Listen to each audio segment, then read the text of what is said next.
The rear brake discs have a slightly different shape than the front discs. This is due to the need for the inner drum area that acts as a surface for the emergency brake to press against.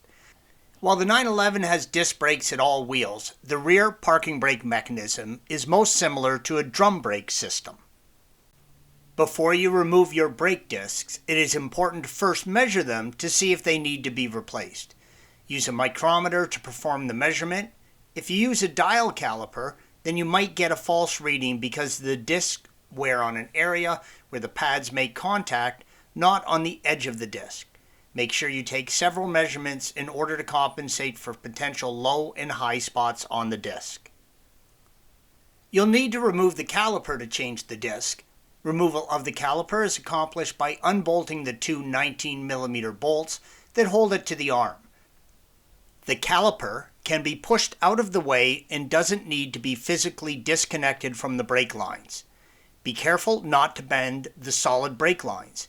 Instead, remove the clip that holds the solid line and the flexible rubber line to the trailing arm and use the flexibility of the rubber line to allow you to pull the caliper out of the way. The brake discs slide off of the hub after removing the caliper and the two small screws that affix it in place. Keep in mind that the lug nuts that hold the wheel on apply the majority of force that constrains the disc to the hub. Note that the caliper is pushed slightly off to the side. If you have difficulty removing the disc, make sure that you have released the parking brake.